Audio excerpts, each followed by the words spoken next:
ஏகலவ்யன் அவனுடைய என்டையர் குலமே அதர்மிகளாக இருக்கிறார்கள். ஏன் அவன் குலம் அதர்மிகளாக இருந்தால் அவன் தர்மமானவனாக இருக்கலாமே. உங்க குலத்துல மட்டும் அதர்மிகளே இல்லையா? துரியோதனன் எப்படி இருந்தான்? துஷ்டாசனன் எப்படி இருந்தான்? கடைசியில் எல்லாரும் பாண்டவர்களுக்கு எதிராக தானே சண்டை போட்டா. அங்க மட்டும் அதர்மம் நடக்கவில்லையா?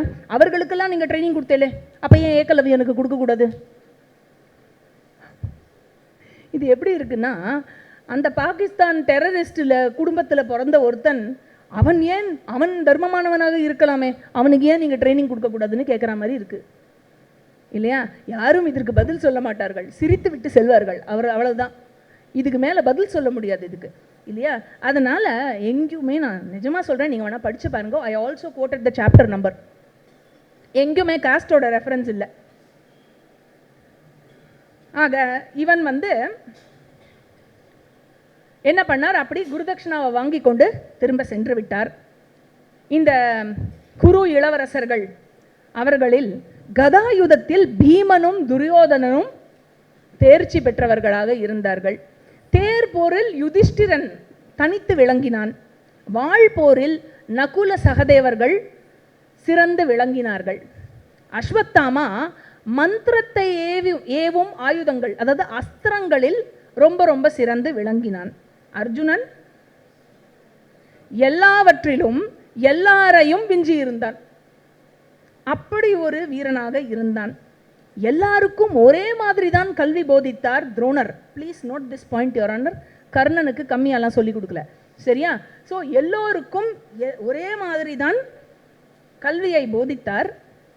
ஆனால் அர்ஜுனன் எப்படி இருந்தான்? தன்னுடைய குருவிடம் அவன் கொண்ட அர்ப்பணிப்பினால் அனைவரையும் விஞ்சி இருந்தான்.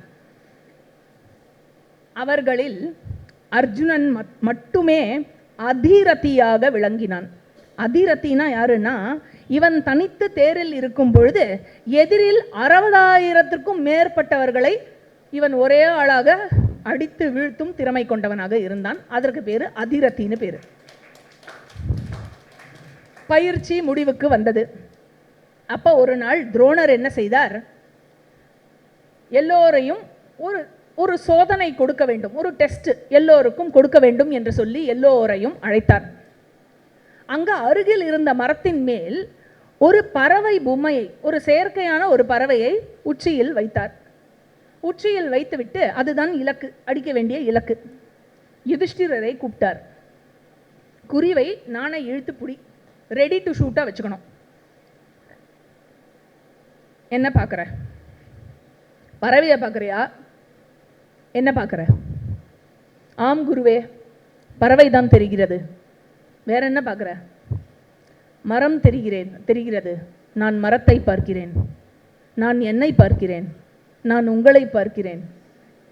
என் சகோதரர்களை பார்க்கிறேன். உடனே என்ன சொன்னார்? வேற என்னெல்லாம் பார்க்குற?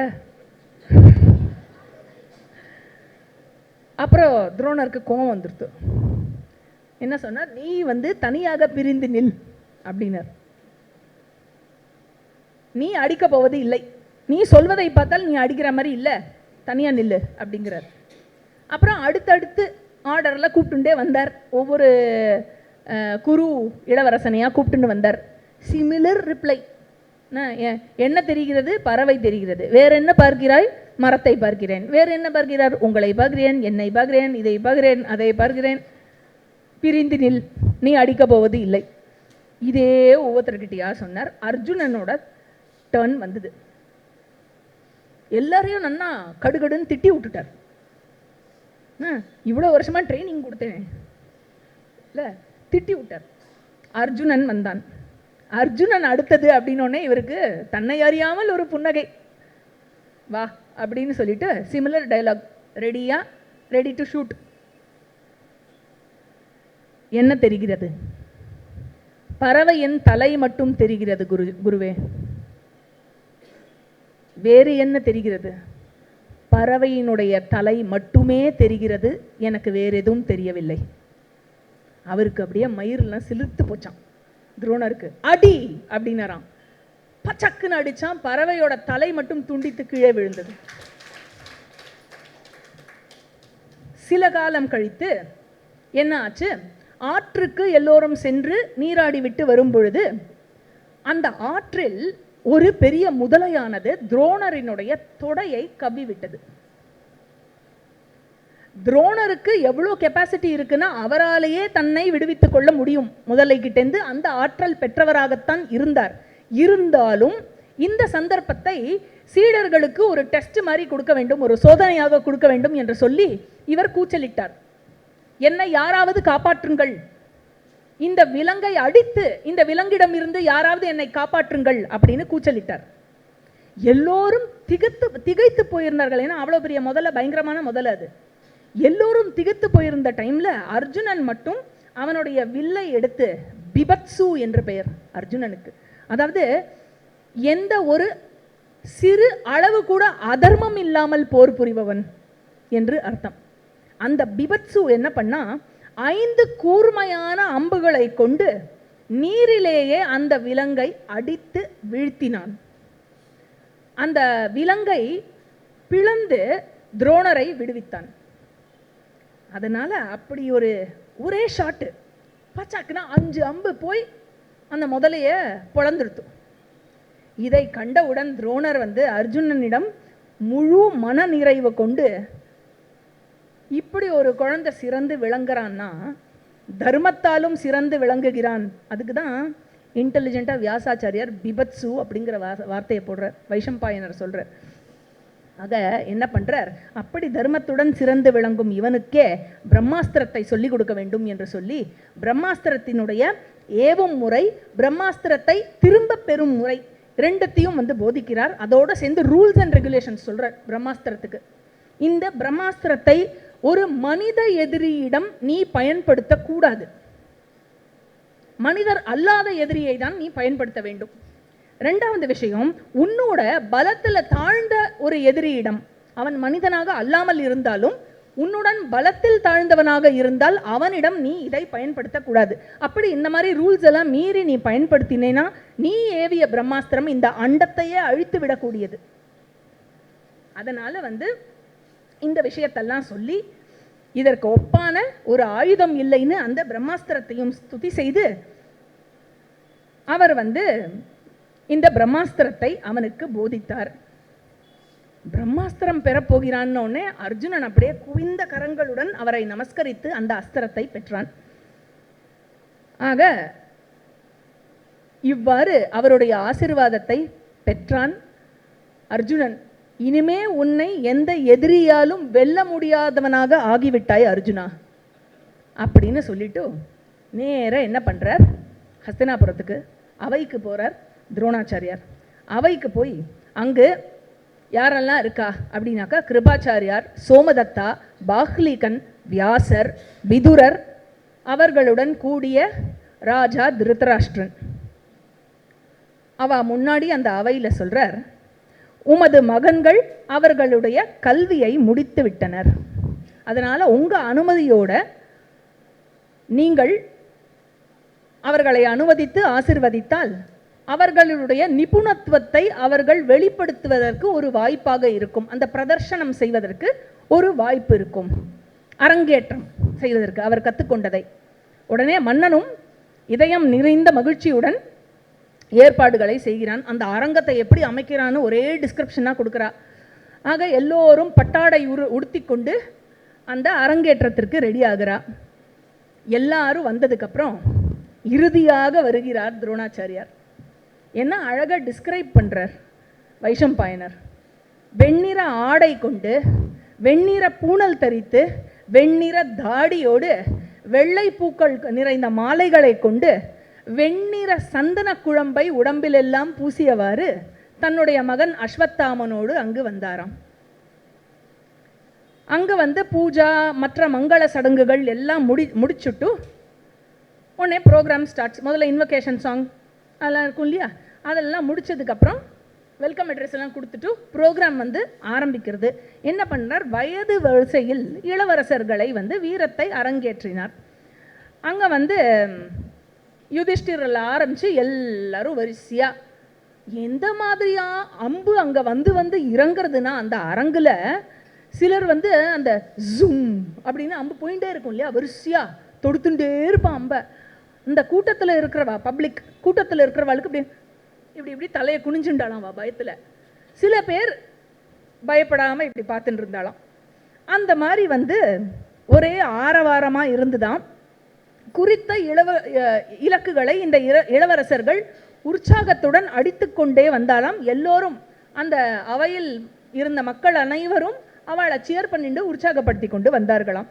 அதுக்கப்புறம் வந்து வாழ் கேடயம் அதெல்லாம் வச்சு எல்லா இதுவும் ப்ரெசன்டேஷனும் நடந்தது. எல்லோரும் அதிர்ச்சியானார்கள். அப்பா, நம்மளுடைய குரு இளவரசர்கள் நாளைக்கு நம்மளுக்கு ராஜாவா ஆப்போறவா இவா எல்லாரும். இவ்வளோ ஸ்ட்ராங் கண்ட்ரி. நம்ம அந்த சுவாபிமானம் இன்க்ரீஸ் ஆகும்ல இந்த பிரதர்ஷன்லாம் பார்க்கறச்சே, அதெல்லாம் அவளுக்கு ரொம்ப ஜாஸ்தியாச்சான்.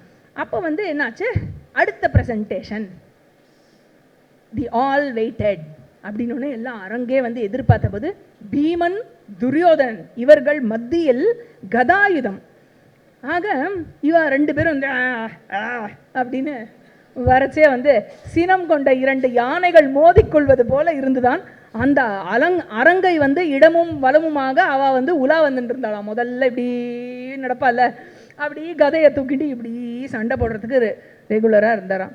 உடனே ஒரே ஆரவாரமாக இருந்துதான். ஒரு பக்கம் ஒரு குரூப்பு பீமனுக்கு சியரிங், இன்னொரு பக்கம் இன்னொரு குரூப்பு துரியோதனுக்கு சியரிங். ஒரே சலசலப்பாக எடுத்தான். பீமன் அப்பாரு, அவன் எப்படி இருக்கான், பீமனை விடு, துரியோதனன் அப்பாரு அப்படின்னு துரியோதனன் இருக்கான், பீமன் தான் ஸ்ட்ராங். இந்த மாதிரி ஒரு சலசலப்பு மாதிரி ஆயிடுதான் அந்த கூட்டத்தில். உடனே இந்த சலசலப்பை கேட்டவுடன் திருத்தராஷ்டிரன் வந்து என்ன நடக்கிறது அப்படின்னு விதுரர் வந்து மொத்தமாக எல்லா விஷயத்தையும் திருத்தராஷ்டிரருக்கும் காந்தாரிக்கும் பக்கத்தில் இருந்த குந்திக்கும் டீட்டெயில்டாக சொல்லிட்டு இருந்தாராம். அதுக்கப்புறம் என்னாச்சு, இந்த பார்வையாளர்களுடைய மனதானது இப்படி சலசலப்பில் வேறுபட்டு 2 பிரிவாக பிரிந்தார்கள். ஸோ ஒரு பக்கம் பீமனுக்கு சப்போர்ட்டு, இன்னொரு பக்கம் துரியோதனுக்கு சப்போர்ட்டு. அப்படியே கலங்கிய கடல் போல அந்த அவை இருந்து என்ன ஆயிடுத்து, இவாளை சியர் பண்ணுற விதத்தில் இவாளுக்கு இன்னும் கோபம் ஏறிவிட்டது ஒருவரை ஒருவர் மோதிக்கொள்வதற்கு. உடனே வந்து துரோணர் என்ன பண்ணுறாராம், இது வந்து நல்ல ஸ்பிரிட்டா இல்லையே, this is not a sport இல்லை, அப்புறம் வேறு மாதிரி இல்லை போயின்னு இருக்கு கதை. அதனால் அஸ்வத்தாமனை கூப்பிட்டு இவர்கள் இருவரையும் இப்போ நீ தடுத்து நிறுத்து. ஏன்னா இந்த கூட்டத்தினால் ஏற்பட்ட கோபத்தில் அவர்கள் தூண்டப்படக்கூடாது, அதனால் அவர்களை தடுத்து நிறுத்து அப்படின்னு அஸ்வத்தாமனை விட்டு அதை பண்ண சொல்கிறாராம். அதுக்கப்புறம் என்னாச்சு, கொஞ்சம் ஒரு கமர்ஷியல் பிரேக் மாதிரி இருந்து அந்த அரங்கத்தில் எல்லா இசைக்கலைஞர்களும் வந்து எல்லா வாத்தியத்தையும் வாசித்து அந்த மாதிரி வந்து ஒரே இசைமயமாக இருக்கான். அப்போ உடனே என்ன பண்ணுறாராம், துரோணர் எழுந்து எல்லாத்தையும் நிறுத்துறாராம். ஒரே சைலன்ஸ். அப்படியே ஆழ்ந்த குரல்ல, மைக்கெல்லாம் கிடையாது இல்லையா, அவ குரலே அப்படிதான் இருக்கும். ஆழ்ந்த குரல்ல அவர் சொல்றாராம், என் மகனிடம் நான் கொண்டுள்ளதை போன்ற என்னுடைய அன்பிற்குரியவன் அப்படிங்கிறாளாம். உடனே எல்லாரும் கைத்தட்டுறாராம். அனைத்து ஆயுத திறமைகளும் கொண்டவன். Again a round of claps. கேட்கவே இல்லையே. இந்திரனினுடைய மைந்தன், இந்திரனினுடைய தம்பிக்கு ஒப்பானவன். இந்திரனுடைய தம்பி யார் தெரியுமோ? இந்திரனுடைய தம்பிக்கு உபேந்திரஹான்னு பேரு. உபேந்திரா யாரு? உபேந்திரோ வாமன பிராம்சுஹு அமோக சுச்சிரூர்ஜிதா. வாமனாவதாரத்தில் கஷ்யப்ப ரிஷிக்கும் அதிதிக்கும் இந்திரனுடைய தம்பியாக பிறந்தவர். அதனால அவருக்கு உபேந்திரஹான்னு பேரு. அப்படிப்பட்ட விஷ்ணுவுக்கு நிகரானவன் இந்த ஜிஷ்ணு அப்படின்னு சொல்லி அவனை வந்து இந்த பார்த்தனை அனைவரும் காண்பீராக அப்படின்னு அனௌன்ஸ் பண்றார். உடனே பேக்ரவுண்ட் மியூசிக்கோட அர்ஜுனன் வந்து நிற்கிறான். அந்த பல்குனன் அவனுடைய உடம்பில் உடற்கவச்சம் தெரித்து அம்புரா துணிகளில் கணைகள் அனைத்தையும் நிரப்பியவாறு வில்லை ஏந்தி அப்படி வந்து நிற்கர்ச்சே மாலை சூரியனினுடைய கதிர்கள் அவன் மீது விழுந்து மின்னலுடன் கூடிய மேகம் போல் அவன் காட்சியளித்தானாம். இப்படி வர்ணிக்கிறார். உடனே எல்லோரும் முழங்குறாளாம், அர்ஜுனனுக்கு ஜெய் ஜெய்காரம் போடுறாளாம். உடனே அவனுக்கு பேக்ரவுண்ட் மியூசிக்கெல்லாம் வாசிக்கிறாளாம் எல்லா இசைக்கலைஞர்களும். அப்படியே சேர்ந்து அதோட இவர் காம்பியரர் யார் துரோணாச்சாரியார் அனௌன்ஸ்மெண்ட்டை கண்டினியூ பண்ணிட்டே இருக்கார்.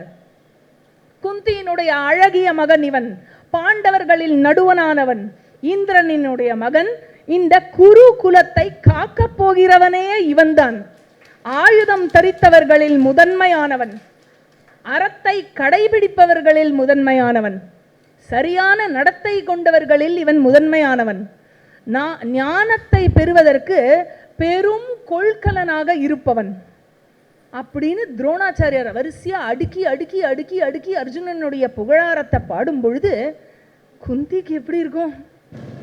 அப்படியே ஆனந்த கண்ணீர் அவளுக்கு வந்து எவ்வளோ எமோஷன் ஆகி அப்படி இருந்தாலாம்.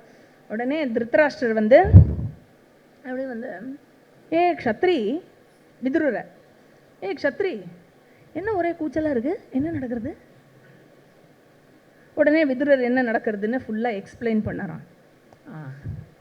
அப்படின்னோடனே இந்த பிபத்சு அர்ஜுனன் இவன் ஆயுத கலையில் தன்னுடைய நிபுணத்துவத்தை அரங்கேற்றினான். ஒரு அம்பை விட்டான், அக்னி அஸ்திரத்தை விட்டு அக்னியை உண்டாக்கினான். அதுக்கப்புறம் வருணாஸ்திரத்தை விட்டு மழையை உண்டாக்கினான். வாயுவாஸ்திரத்தை விட்டு வாயுவை உண்டாக்கினான். பர்ஜன்யாஸ்திரத்தை விட்டு மேகங்களை வரவழைத்தான். பௌமாஸ்திரத்தை விட்டு ஒரு பூமியையே உண்டாக்கினான். அதுக்கப்புறம் எல்லாரும் ஆ ஆ ஆ அப்படின்னு பார்த்துட்டு இருக்கும்போது என்ன பண்ணான்? பர்வதாஸ்திரத்தை விட்டான், மலைகள் தோன்றின. ஆச்சரியமோ ஆச்சரியம் எல்லாருக்கும். உடனே என்ன பண்ணா? அந்தர்தான அஸ்திரத்தையும் விட்டு அனைத்தையும் மறைய வைத்து விட்டான். எல்லாருக்கும் வந்து எல்லாத்தையும் பார்த்த உடனே அப்பா அப்படின்னு மேஜிக் ஷோ பார்க்குற மாதிரி எல்லாருக்கும் அவ்வளோ ஆசை. ஆக ஒரு நொடியில் பார்த்தால் இவன் உயர்ந்திருப்பான், ஒரு நொடியில் பார்த்தா இவன் எங்கேயோ குட்டியா இருக்கான், ஒரு நொடியில பார்த்தா தேர்தட்டில் இருக்கான், ஒரு நொடியில பார்த்தா தரையில இருக்கான், ஒரு நொடியில பார்த்தா தேருக்கு நடுவில் இருக்கான். இவன் எப்போ எங்க போறானே தெரியலையே அப்படின்னு எல்லாருக்கும் ஆச்சரியமா இருந்தது. பல கடினமான இலக்குகளை இவன் அடித்து காட்டினான், லாவகமாக அடித்து காட்டினான். நகர்ந்து கொண்டே இருக்கும் ஒரு இரும்பு பன்றி, அதனுடைய வாயை அடிக்க வேண்டும் என்பதுதான் இலக்கு. அதன் வாயை 5 கணைகளில் அடித்தான். அடிச்சப்புறம் தான் தெரியும் அதில் 5 கணை அடிச்சிருக்கான்னு. எல்லாரும் நினைச்சா ஒரே கணை தான், சத்தம் ஒன்று தான் கேட்டுது. இப்படி எடுத்து இப்படி தொடுத்தான், அவ்வளவுதான். போய் பச்சக்குன்னு 5 கணை இருக்கு. ஆக அங்கும் இங்கும் ஆடிக்கொண்டிருந்த மாடினுடைய கொம்பு 21 கணைகள் கொண்டு அந்த 2 கொம்புகளையும் அடித்தான். அப்புறம் வாள், வில், கதை எல்லாவற்றிலும் தன்னுடைய ஆழமான நிபுணத்துவத்தை அனைவருக்கும் பிரதர்சனம் செய்தான். அந்த அரங்கையே இப்படி ஒரு ஹீரோ மாதிரி வலம் வந்து கொண்டான். எல்லாம் முடிஞ்சு அப்படியே நோ சவுண்டு, அவனும் காணும் அரேனால, எங்க இருக்கான்னு தெரியல, நிசப்தமா இருந்தது சவுண்டு. உடனே அப்படி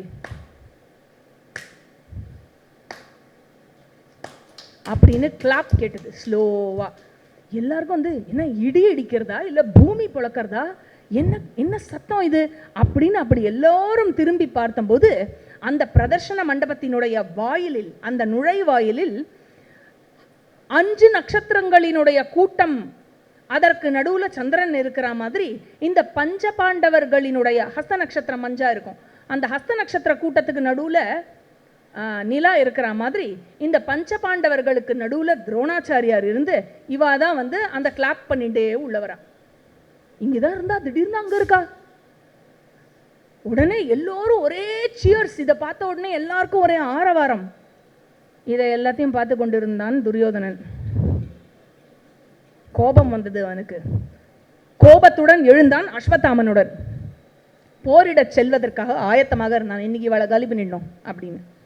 உடனே வைஷம்பாயனர் சொல்றார், பார்வையாளர்கள் பார்த்து கொண்டு இருக்கும் பொழுதே அவன் என்ன செய்தான்? ஒரு 10 நிமிஷம் எடுத்துக்கிட்டுமா? ஃபஸ்ட்டு இதுவான 10 நிமிஷத்துக்காக பார்த்து கொண்டு இருக்கும் பொழுதே என்ன பண்ணான்? தன்னுடைய வில்லை எடுத்துக்கொண்டு இவன் என்ன பண்ணான்? தன்னுடைய வாளை சுற்றி காட்டி இவன் வலம் வந்து கொண்டிருந்தான். ஆக இவன் வந்து பெரிய வீரனாக இருப்பான், பிரகாசத்தில் சூரியனை போல வேற இருந்தான், அழகில் சந்திரனை போல இருந்தான். என்ன பிரயோஜனம்? யாரை பற்றி சொல்கிறது தெரியுதோ? அடுத்த ரவுண்டு கர்ணனோடது. அவன் சுற்றி கொண்டு இருந்தான். எண்ணிலடங்கா சாதனைகளை எல்லாம் புரிந்து காட்டினான் இல்லைங்களை. என்ன எடுத்து ஒரு முக்கியமான ஒரு ஸ்லோகத்தை மட்டும் படிச்சு விடுறேன். அவனோட ஆட்டிடியூட் இதுல கிளியரா தெரியுது. சநிரீக்ஷ்ய மகாபாஹு சர்வதோ ரங்கமண்டலம் பிரணாமம் துரோண கிருபயோஹோ நாத்யாத்ருதமிவாகரோத். அதாவது என்ன ஆச்சுன்னா, துரோணரையும் கிருபாச்சாரியாரையும் அதிகமாக அவர் மேல் மரியாதையே இல்லாதவாறு அவர்களை வணங்கினான். அலட்சியமாக வணக்கத்தை தெரிவித்தான். யாருக்கு? துரோணருக்கும் கிருபாச்சாரியாருக்கும். ஆக இப்ப சொல்லுங்க, யார் யாரை இன்சல்ட் பண்றா? துரோணர் கர்ணன் தான் இன்சல்ட் பண்ணறா? இல்ல கர்ணன் தன்னுடைய ஆச்சாரியார்னு கூட பார்க்காம ஒழுங்கா நமஸ்காரம் கூட பண்ணாம இருக்கானே, யாரை இன்சல்ட் பண்ணுது? என்ன எங்கேயுமே துரோணர் கர்ணனுக்கு எஜுகேஷனை ரெஃப்யூஸ் பண்ணாருங்க எங்கேயுமே மகாபாரதத்துல சொல்லல. எல்லோருக்கும் சமமாகத்தான் கல்வி கற்றுக் கொடுத்தார் அப்படின்னு தான் சொல்லியிருக்கு. அப்படி இருக்கிறச்சே ஷியர்லி பொறாமை, அவ்வளவுதான், வேற எதுவுமே இல்லை. உடனே என்னாச்சு, இவன் கத்துறான் எல்லா அவையில நடுவுல, ஹே பார்த்தா, நீ செய்து காட்டிய எல்லா சாதனைகளையும் விஞ்சும் அளவிற்கு நான் இந்த சபையின் முன் இப்பொழுது எல்லாவற்றையும் செய்வேன். நீ ஏன் மலைத்து போக போகிறாய் அப்படின்னு சொல்லிட்டு எல்லாத்தையும் அர்ஜுனன் என்னெல்லாம் பண்ணினானோ அதெல்லாத்தையும் பண்ணி காமிச்சான். அவன் என்ன பெரிய, எனக்கும் தான் எல்லாம் தெரியும் அப்படிங்கிற மாதிரி.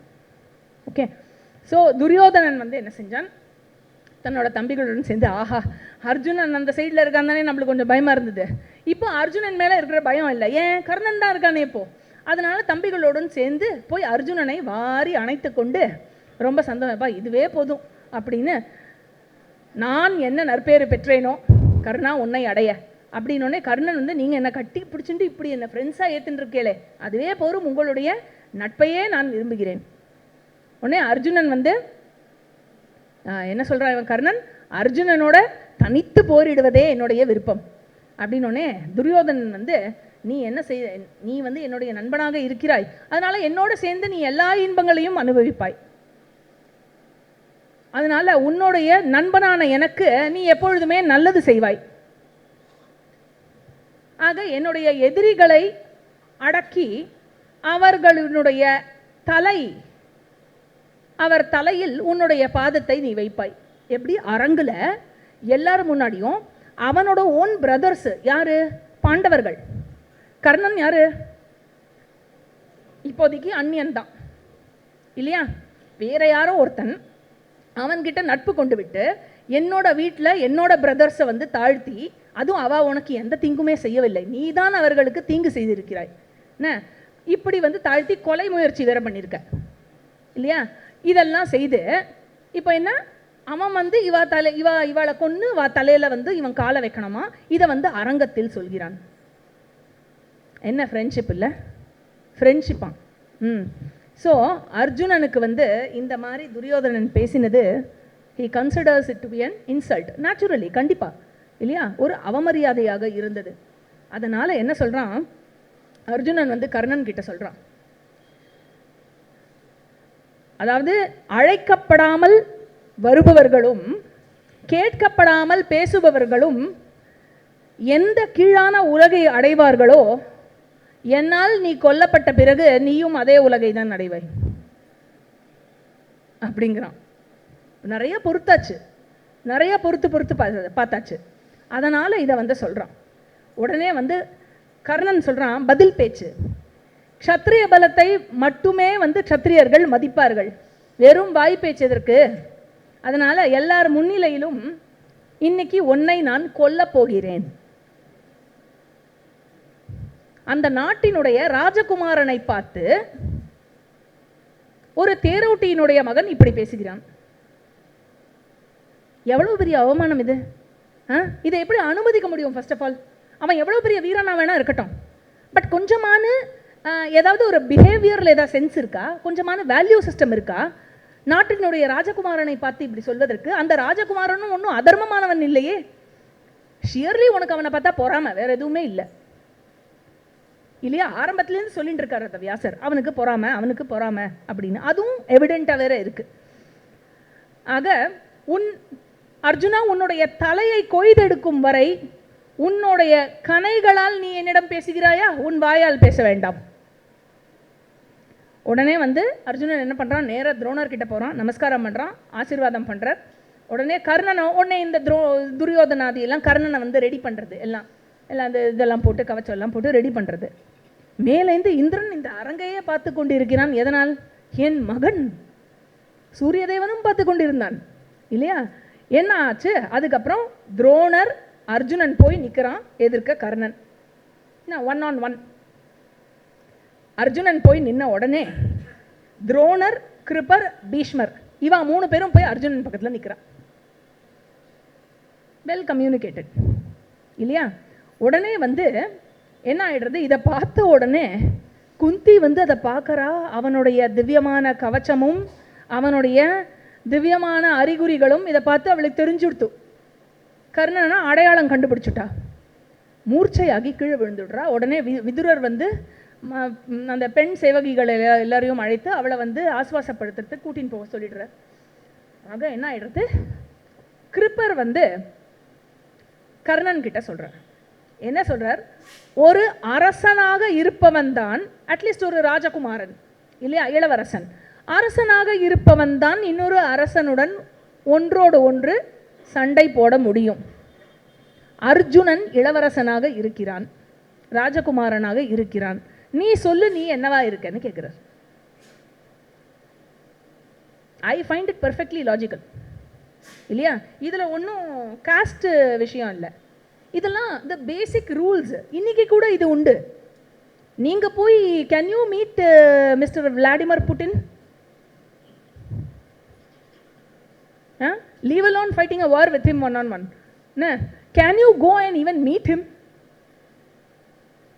எப்படி பண்ண முடியும்? Unless you are the Prime Minister of India or the President of India. இல்லையா? ஸோ ஒரு ராஜாவோட நேருக்கு நேரு இந்த மாதிரி விஷயங்கள் பேசுவதோ அல்லது சண்டையிடுவதோ இன்னொரு ராஜா அல்லது ஒரு ராஜகுமாரனாக இருக்க வேண்டும். அப்படி இல்லாமல் நீ யாரப்பா இதை செய்வதற்கு அப்படின்னு இவளுக்கு எல்லாமே தெரியுமா இவனை பற்றி? அதனால் தெரிந்தும் அந்த கோர்ட்டில் கேட்பால உங்கள் பெயர் அப்படின்னு, அதான் உங்களுக்கு தெரியுமே, அதெல்லாம் இங்கே பேசக்கூடாது, உங்கள் பெயர் என்ன? அதே மாதிரி கிருப்பர் கேட்குறார், நீ யார், உன்னுடைய குலம் என்னன்னு கேட்குறார். Just to remind him that தார்மிகமாக பார்த்தா, ஆஸ் பர் ரூல் பார்த்தா இவன் இந்த மாதிரி 1-on-1 ஃபைட் பண்ணக்கூடாது, அது தப்பு இல்லையா? அதனால and there is no other way to stop this also. இது என்ன எண்ட்லெஸ்ஸாக போயிட்டு இருக்க பிரதர்ஷனம்னு சொல்லிட்டு இங்கே என்ன யுத்தமாக நடக்கிறது இங்கே? அதனால இந்த விஷயம் நன்மையும் பயக்காது. அதனால இந்த விஷயத்தை நிறுத்துவதற்காக இதை சொல்கிறார். எங்கேருந்து தான் நீ கேவலமான குலம்லாம் சொன்னா, அப்படிலாம் எங்கேயுமே சொல்லலப்பா. என்ன அவனுடைய குலத்தின் பெயரில் அவனை தாழ்த்தி விட்டார், அதெல்லாம் எங்கேயுமே இல்லை பா. எல்லாம் ஜோடிக்கப்பட்ட ஸ்டோரி. என்ன welcome to the real Mahabharata. So Duryodhana என்ன சொல்கிறான், உடனே சொல்கிறான், அவ்வளோதானே கர்ணன் ராஜாவாகணும்ல, அங்க தேசத்தின் ராஜாவாக நான் அவனை ஆக்குகிறேன்னு உடனே கடகடன் சடங்கு. உடனே எல்லா பூஜைகளும் செஞ்சு முடிஞ்சு அரச குடை அவனுக்கு பிடிக்கப்பட்டு சாமரங்கள் வீசப்படுகிறது. அங்க தேசத்தின் ராஜாவாக அவன் அறிவிக்கப்பட்டான். உடனே அண்ணன் கர்ணன் இருக்கார் இல்லையா, நாட்டையே பரிசாக கொடுத்தாயே, உனக்கு நான் என்ன செய்வேன்? அந்த பக்கம் பேசும்போது மட்டும் ரொம்ப கனிவாக இருக்கும் டோனு. இவனும் கொஞ்சுவான், அவனும் கொஞ்சுவான். என்ன நாட்டையே பரிசாக கொடுத்தாயே, உனக்கு நான் என்ன செய்வேன்? உன் நட்பையே விரும்புகிறேன் கன்றான். நண்பன்னா யாருப்பா? எனக்கு புரியல. ஒருத்தன் அதர்மம் பண்றான், அடுத்தவனை கொலை பண்றதுக்கு ஸ்கெட்ச் போடுறான், இருக்கிற எல்லா அட்டகாசமும் பண்றான். அவன் பண்ணுவதற்கு நீ துணை புரிவாயா, இல்ல நீ பண்றது தப்புன்னு சொல்லுவாயா? அவனுக்கு புத்தி புகட்டி நல்வழி திருப்புவன் நண்பனா, இல்ல அவன் இன்னும் குழி தோண்டி போகட்டானா அவனோட சேர்ந்து குழி தோன்றி நீயும் போய் விழறியே, நீ நண்பனா? யாரு நண்பன்? நகுதர் பொருட்டன்று நட்டல் மிகுதர் கண் மேற்செனரு இடித்தர் பொருட்டு. என்ன சொல்றது? நட்பு செய்வது நண்பனுடன் வெறும் சிரித்து வாழ்ந்து மகிழ்ந்து வாழ்வதற்காக மட்டுமன்றுங்கிறார் வள்ளுவர். எதற்காகவாம்? அவர் மிகுதியாக தவறு செய்யும் பொழுது அவரை கண்டித்து நல்வழிக்கு திருப்புவதே ஆகும் நட்பு. ஆக இதுதான் இன்னைக்கு கொண்டாடப்படும் நட்பு. என்ன லாஜிக் இருக்கு இந்த நட்புல? ஸோ இதோட நம்ம இந்த இன்னியோட கிளாஸை முடிச்சுப்போம். 135th சாப்டர் வரைக்கும் முடிச்சிருக்கோம். மொத்தமாக 398 ஸ்லோகாஸ் இன்னைக்கு பார்த்துருக்கோம். மேற்கொண்டு அடுத்த வாரத்தில் இந்த சம்பவ பருவம் முடிஞ்சு அடுத்த உபபருவமான ஜதுகிரக பருவத்தை தொடங்க முடியுமான்னு பார்ப்போம்.